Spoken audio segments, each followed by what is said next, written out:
in the North that's implemented the Child Rights Act, but it's made a crucial amendment to this section on child marriage. It says no child is capable of contracting a violent marriage, and it says a child means a person below the age of puberty. We travel further into Kanu to discover why northern states are objecting to a minimum age of marriage, and to find out what getting married so young means for adolescent girls. We'd heard that in Yamal Fulani village, child marriage was part of a local tradition. Salam alaikum. The women and girls of the village had gathered to meet us. How old were you when you got married? 12. You got married at 12. How old were you? 14. 13. What are the implications to marrying young? Jamila said she's married to a 30-year-old man and that she's expected to have a child soon. Jamila says that she's scared about getting pregnant and giving birth because she says, I got married young, I'm 14 and my body's not ready for it. One woman began to tell me about the medical dangers of giving birth too young. Amini started telling me about a condition called fistula. She said that girls get this when they have babies too early, and this is actually obstructed birth when there's severe tearing of the vagina which leaves women incontinent. Does anybody here know anybody who's had fistula? All the women knew someone who had fistula. Gladys says that somebody she knows is 13 years old. She lost her baby. She got married a year ago, age 12.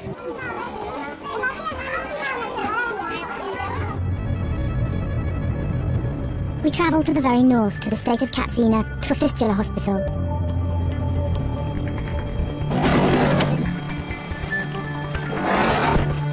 Dr. Kees Voldik told me he operates on up to 600 women a year. He explained that fistula happens when the pressure of childbirth tears a hole between the vagina and the bladder, or the rectum, leaving women leaking urine or feces. Dr. Kees is just showing me photographs of fistula cases, and they're horrific. It's a horrific injury. It's a big gaping hole, and there are chunks of flesh hanging off the women. And the doctor's explaining that you have to cut this flesh off. Yeah. And it looks like an open, seeping wound. Yeah. And from this wound, urine trickles out constantly. And that must make it very sore. You can see it in the bed. Ooh. After a couple of months, the bed is rusted through. Right. Yeah? Most cases of fistula happen to young girls during their first pregnancy. Dr. Case told me that nearly half of his patients are under 16 years old. How many patients do you have at the moment? At the moment, I think it's something like 150 to 100 patients. Right. How serious is this problem? I think it's a very serious problem, specifically such. See, since they marry young, they get pregnant young, they deliver young, and they pick up the fistula. And then for most of them, if they don't go for treatment, their life has ended already before it has had a chance to start. If nothing is done, the woman ends up crippled for life. Medically, socially, mentally, and emotionally. As the women are left incontinent, the smell of urine is overpowering, and girls are shunned by their friends and family. In 95% of cases, the woman will lose the baby too. Dr. Case said there are 25,000 new cases of fistula every year, and that the numbers are on the increase. Dr. Case has just shown me the files of this lady here. Salam. This young lady. Oh, she's so young. Salam alaikum. And Dr. Case says that this lady, and it says here, inoperable. Sulay, what happened to you? Sulay Swejo told me she got married when she was 12 years old, and she had her first baby when she was 15. She has had fistula twice, and may be incontinent for life. She just has recounted all of her pregnancies. She's had 6, and she's lost all 6 babies. What's it like having fistula?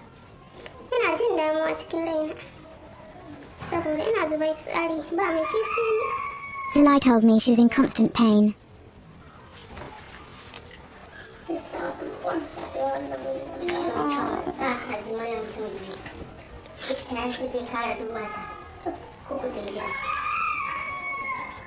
Zulai says that she feels really bad having fistula, and she says, I'm leaking urine, I'm the only one who's leaking urine.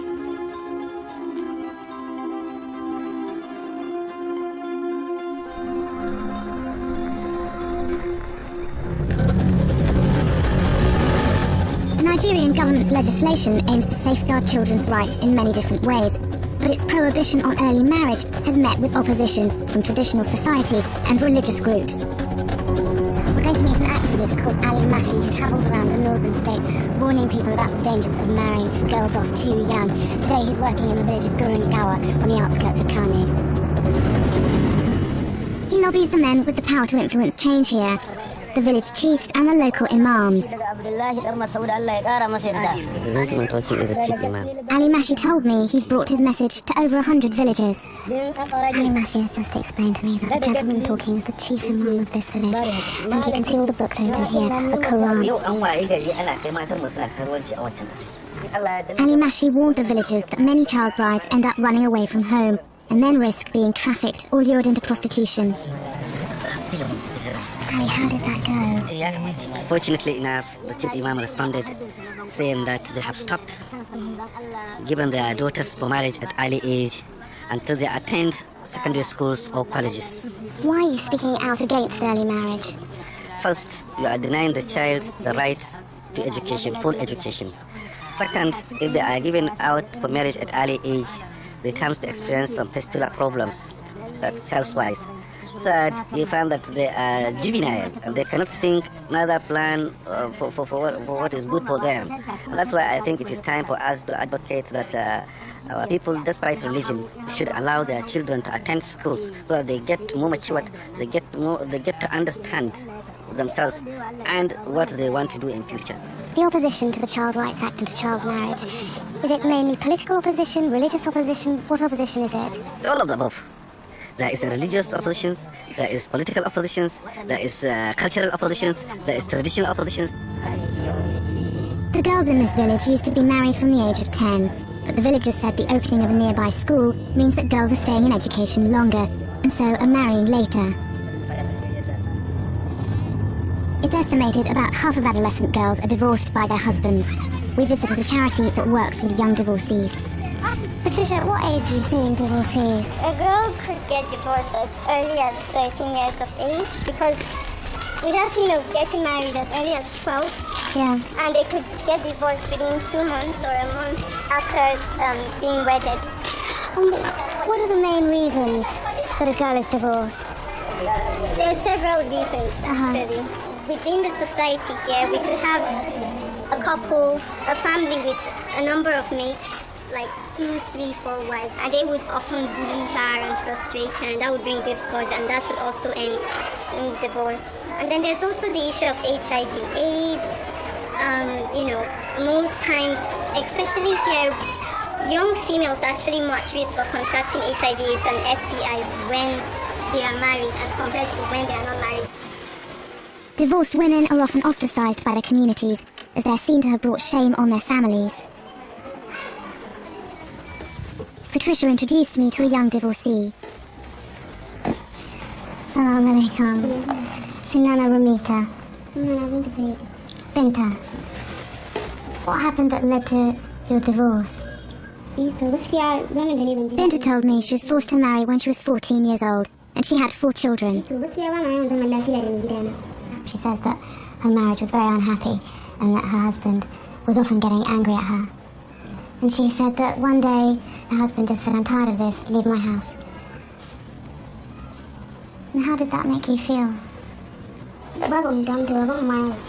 Binta said she had lost custody of her children.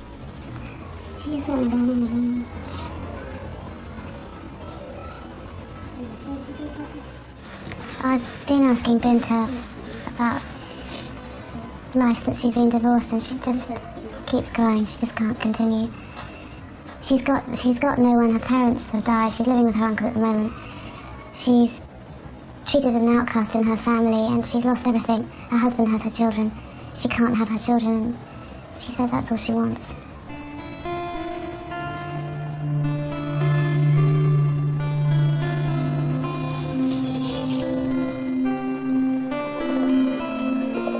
We'd heard that child brides often run away from their husbands. With nowhere else to go, many of them end up working as prostitutes.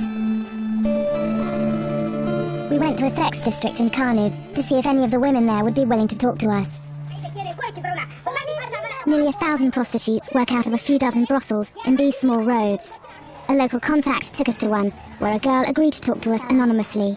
Assalamu alaikum. Adisa, what brought you here?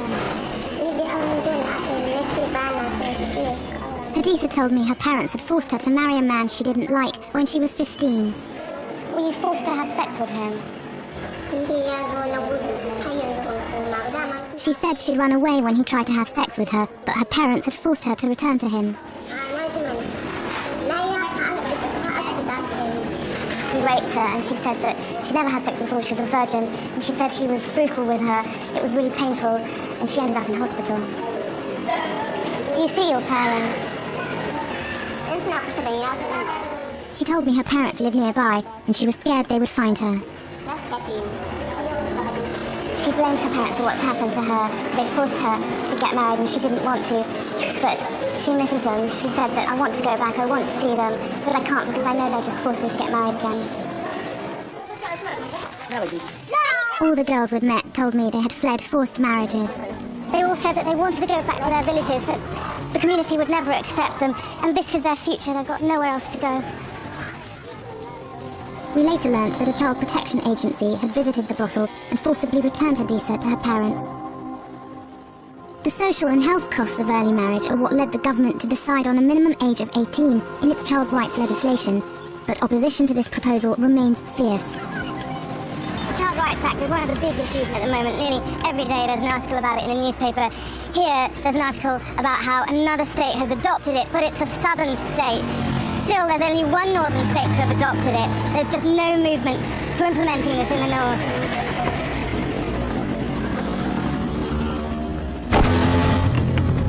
Islam is strong in the north, and some clerics have been particularly outspoken against the child marriage provisions in the Child Rights Act. We went to see a cleric, known to be a moderate, to ask him what guidance he was giving on this difficult issue. Imam Sani. Hello. Assalamu alaikum. Salam. Assalamu alaikum. Nice to meet you. Yeah, you're welcome. Thank you. Welcome to our school. Imam Sani, you say that clerics here reject the section in the Child Rights Act on child marriage. Why is there resistance to central government trying to ban child marriage? The reason why Muslims are not happy about it, and even myself, I don't agree with the chapter or the section. I say no. Early marriage or child marriage in Islam is permissible. It's permissible. In the Quran, there is no specific age of marriage.